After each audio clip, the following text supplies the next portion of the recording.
Hey guys, hope everybody's doing okay. What we're going to do today is take a look at double replacement reactions, and we'll learn how to predict products for those and write something called an ionic and net ionic equation. So anytime you have a double replacement reaction, this is the process you should go through. We'll walk through it from beginning to end, then you'll be able to do some practice problems and hopefully complete a double replacement lab if we've gotten that far in class. So we want to start off with looking at what it means to be dissolved. So when an ionic compound dissolves, it dissociates into separate ions. So the key word here is dissociates, and you have something like potassium chloride, KCl, and you put KCl into water, and it's going to dissociate like this. And what you end up with is a potassium ion and a chloride ion. So that is really important. It dissociates into ions. Okay, so we have our initial KCl piece here, right? And then when it dissociates, the charges show up. All right, so there are no charges when it's combined, and then when it's separate in water, when it dissociates, we have the charges that show up. So what holds an ionic compound together? Ionic compounds are held together by something called electrostatic attraction, and that is simply the attraction of opposite charges. So you have K plus 1, Cl minus 1, and of course we know by now opposites attract, and they come together. All right, so the attraction of opposite charges holds that compound together. However, when you mix an ionic compound in water, we have water molecules in play now, and that does something to that ionic compound. So when, again, ionic compounds are in water and they dissolve, it dissociates into separate ions because of the water molecules taking an important role in that process. So there it is, dissociating again. Let's see why that happens. The charged ends of the water molecules are also attracted to the charged ions, and it pulls them apart. So I know you learned a little bit about water in biology, and you probably learned that water is polar. And water has basically two separate ends to it. We have a positive end where the hydrogens are located, and we have a negative end where the oxygen is located. So you can see the water molecules here on the slide, and I put little positive signs where the hydrogens are and a negative sign where the oxygen is. So using our rule of opposites attract, we have our positive end, our negative end of oxygen, right here, negative end of water, is going to be attracted to the positive ion. And the positive end of water, where your hydrogens are located, that's going to be attracted to the negative end of KCl, our negative ion. So let's see what happens there. We have our opposites being attracted. Okay, again, oxygen side is negative, being attracted to the positive ion in KCl. And we have our hydrogen side of the water molecule being positive, and that's attracted to our chloride. Okay, what's going to happen then is in water, that attractive force between the oxygen and the K plus 1 and the hydrogens and the Cl minus 1 is pretty strong. It actually pulls it apart like that. All right, so we are pulling apart our ions. All right, so again, potassium and chloride being separated because our water molecules are surrounding these ions. Now we have more than one water molecule doing this. The K plus 1 would be surrounded with a little hydration shell of water molecules, and the chloride ion, again, surrounded by a hydration shell of water molecules, just with different parts of the water molecule being attracted to those ions. So if we want to represent an ionic compound that is dissolved in water, something like this, I want to represent salt water, we could do it two different ways. So NaCl, dissolved in water, okay, our ions separate. We have Na plus 1 ions and Cl minus 1 ions floating around. Since it's in a water solvent, right, we want to just write NaCl with a little AQ next to it. We talked about this back when we talked about an introduction to chemical equations and what these symbols mean. So AQ, again, means it's dissolved in water, that's aqueous. It is not the same as NaCl liquid. Remember we talked about this. NaCl liquid is molten salt, okay, very, very hot, very, very hot to melt it. NaCl is simply salt water, salt dissolved in water. You're typically going to see it written this way on any sort of bottle or label in our chemical reactions as well. There is another way to show this, though, which is an ionic formula. So the ionic formula is when you just show what the two ions are in solution. So you have Na plus and Cl minus. Now, if you do have something like this, where you have, let's say, you had magnesium chloride, where you had MgCl2, you could write it this way, MgCl2 aqueous. All right, that's one way to write it with your formula, knowing magnesium chloride is dissolved in water. Your ionic, though, is going to be a little different. You have Mg plus 2, and then you have 2 chloride ions. All right, magnesium chloride dissociates into a magnesium ion and 2 ions of chlorine. I do this a lot in AP Chem when we talk about solubility equilibrium, and we're using it a lot here with net ionic equations that we're going to end up writing. So we have 2 chloride ions dissociating with MgCl2, so we would have a little coefficient there in front of it. Okay, let's go through a couple reactions, see what happens here. So what happens when NaCl is combined with MgSO4? So if you did or didn't do the lab yet, you would have a little container of salt water, a little container of magnesium sulfite solution, and you would put them together in a well tray or some other container where you mix the two together. So we have NaCl aqueous. You could write these on your note sheet if you have room for that, plus MgSO4 aqueous, and you would have your yield sign here. Okay. So NaCl aqueous plus MgSO4 aqueous yields whatever. What you truly have here is a beaker of ions, sodium and chloride ions floating around on the left, and you have your beaker or container of magnesium and sulfate ions, and they're just bopping around doing their thing. All right. What we're going to do here is put them together. So we're going to look at our 2 beakers, combine them, and see what we can do with our ions. See if any of them come together. So here we go. Chemical reaction is going to try to occur here. So this is you taking the 2 different containers, combining them into one. And let's go through ion by ion and see if any interactions are going to occur. So would you expect these 2 ions to combine, Na+1 and Mg+2? Well, of course the answer to that is no. They're not going to combine because both of them are positive charges. So like charges repel. Not going to work. Let's look at our next combination. Next combination is chloride and sulfate. Would chloride and sulfate combine to create anything? Let's take a look at it. Of course not, because both are negative, and like charges repel, so it's not going to work. All right, another option, Mg+2 and Cl-1. Logic would say that, yeah, this is going to happen. We're going to have these 2 ions combine because opposites attract. Let's see what actually happens, though. Okay, nothing. So they just kind of bounce off each other. So why is that? Why do they bounce off each other when logic would say that they come together? Well, this is where that green cheat sheet you have comes into play. So if you look at that green cheat sheet, like dig it out and look at it. It's really, really important to look at that right now. You want to find magnesium and you want to find the chloride. Like you want to find those 2 ions. So find magnesium, find chloride. So one's going to be on the left-hand side of the note sheet. One's going to be on the right-hand side of the note sheet. All right. So find one of them that's here, one of them that's here, and then follow it to where they meet in that big grid, okay? And you want to take note of what's there, all right? So if you find magnesium, Mg+2, and chloride, Cl-1, you're going to notice that it has an S on that cheat sheet. If you go up to the top of the cheat sheet, there's a little key right here that I'm shading in on the slide here. That key tells you what the S stands for. Okay? The S stands for soluble. So that means magnesium chloride is soluble in water, which means it's not going to come together. All right, it's not going to come together. It's not going to form a precipitate of any sort.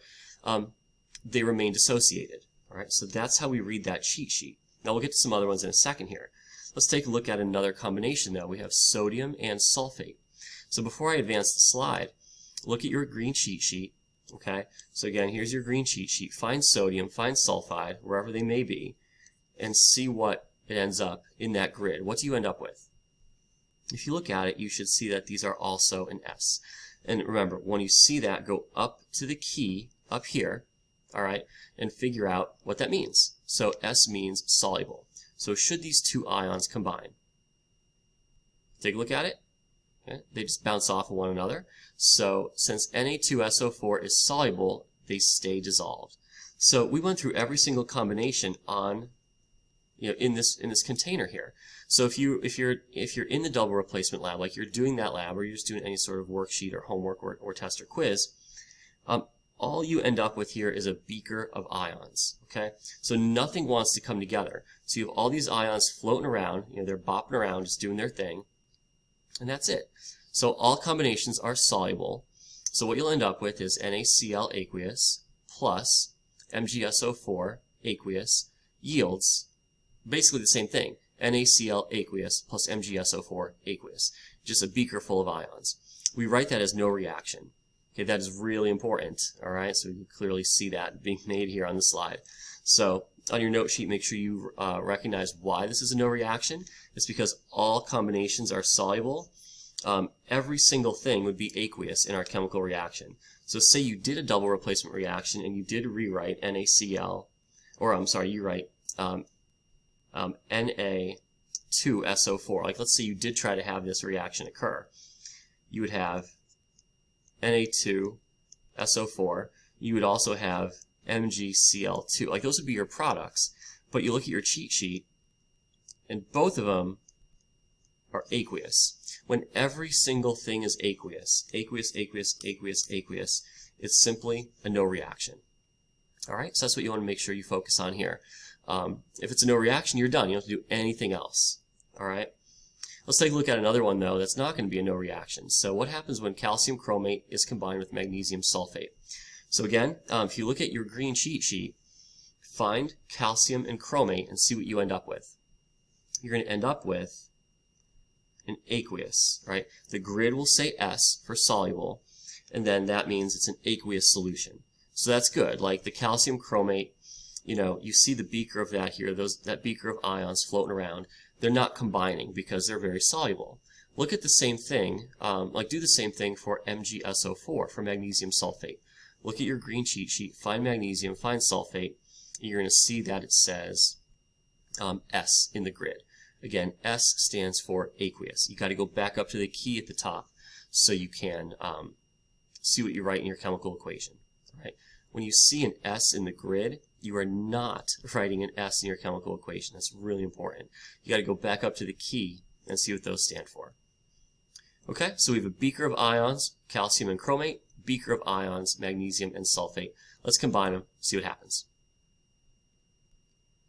Okay, let's go through our list again. Let's see if we could have calcium and magnesium combined. They're both +2s, not going to happen. Let's go through and find some other combinations. Let's look at chromate and sulfate. They're both -2s, not a chance. Okay, next option, magnesium and chromate. So what you want to do is, like this looks good, right? Opposites do attract. Looks like this would occur.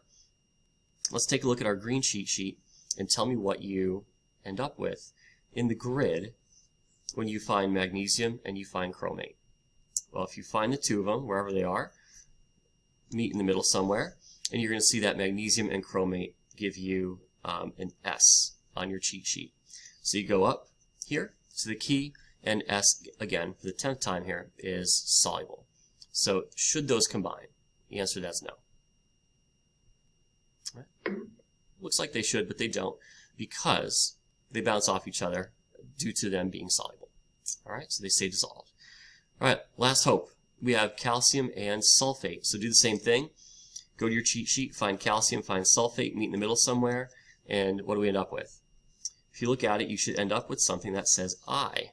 Well, if you look at your key on your cheat sheet, I stands for an insoluble precipitate, which means it is a solid. All right, a precipitate is a solid that doesn't dissolve. We talked about that way back in Unit 1. All right, so we actually do get a precipitate. We do actually have a chemical reaction here. So if you're in the lab doing the double replacement lab and you see something occur, like a precipitate occurring, or sometimes a liquid or like a different liquid or a gas occurs. That's a little bit rarer. But if you see that solid precipitate, the chemical reaction occurred. This is what's happening.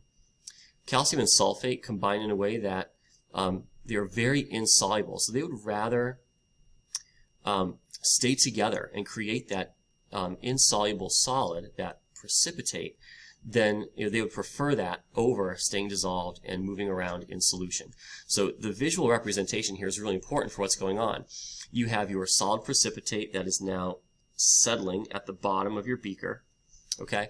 In addition to that, you have a bunch of ions floating around.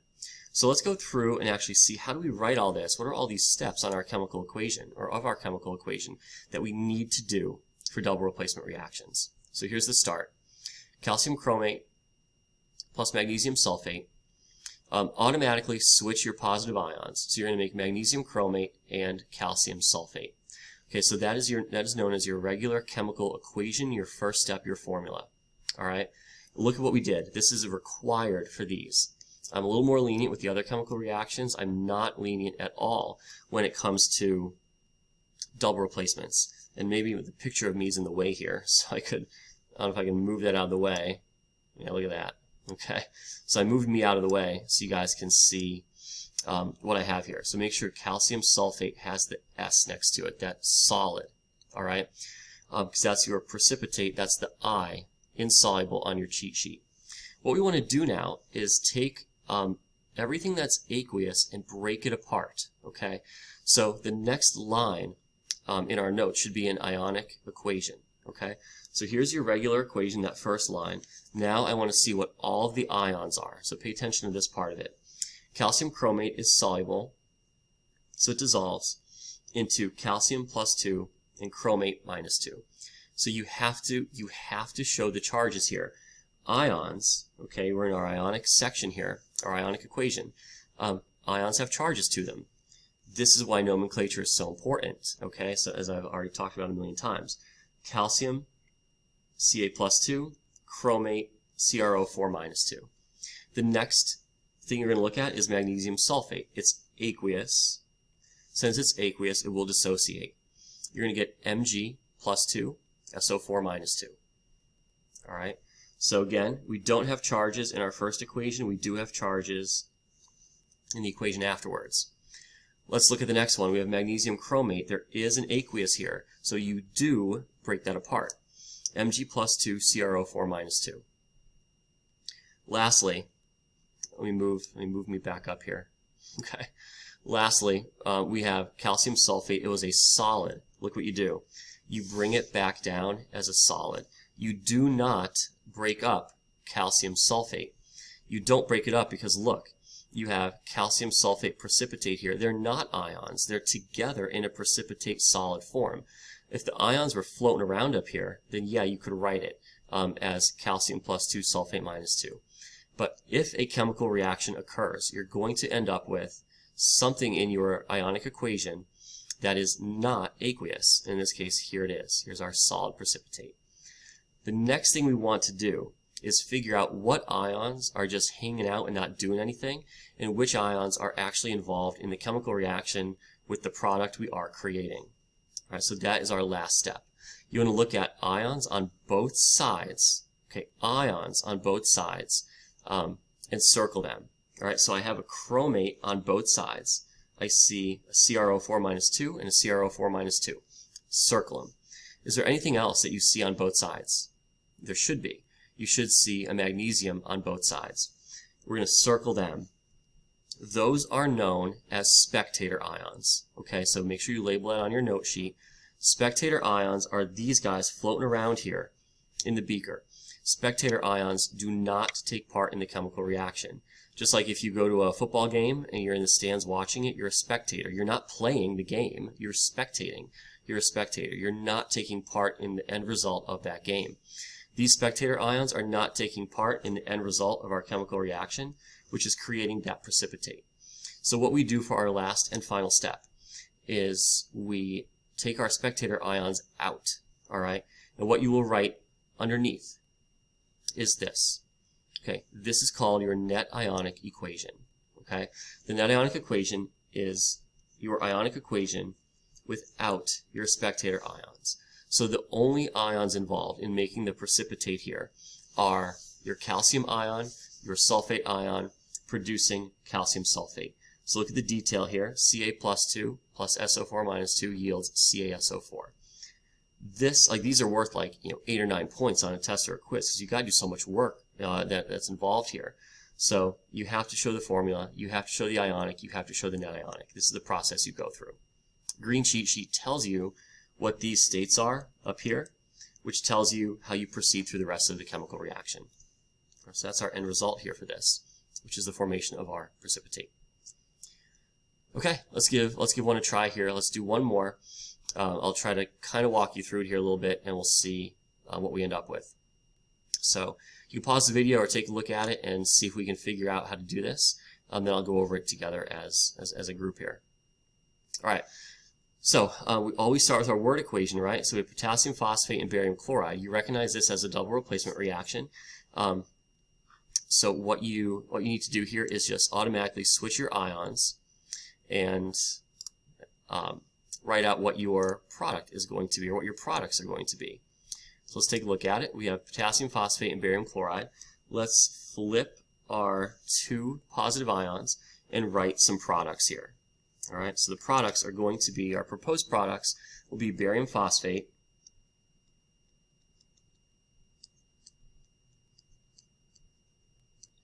sorry with the handwriting, and potassium chloride.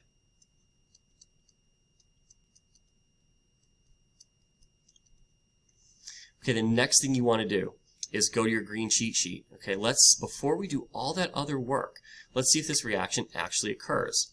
So you go to your cheat sheet, you find barium, you find phosphate, and what do you get? You should see on your green cheat sheet that when you combine barium with phosphate, you get the letter I.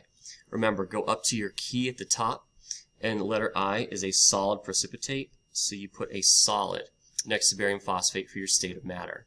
Do the same thing for potassium chloride. You find it, and you should see that it is an S on your cheat sheet.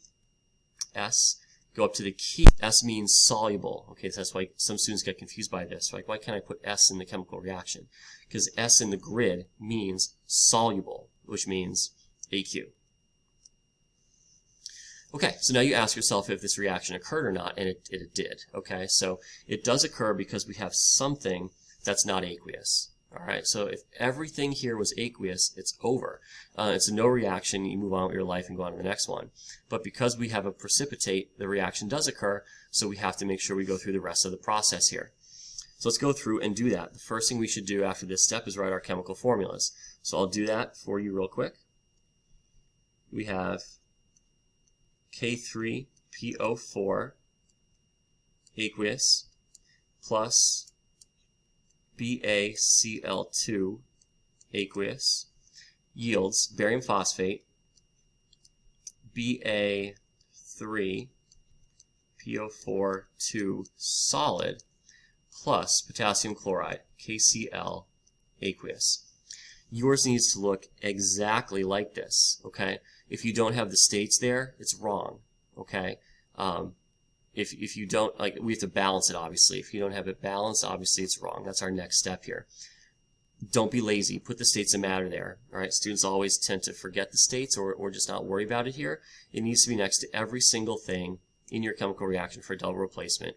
No doubt about it, okay? So if it's wrong or if it's not there, it's going to be marked wrong or some points will be taken off for that. So to balance it, it's pretty straightforward. We're pretty good at balancing by now. Actually, we're not going to need that there. Looks like we're going to have a 6 there instead. There we go. And 3 here. 1 there if you wanted to. And now we look good. Right? 2, 3, 1, 6 for your balanced chemical equation.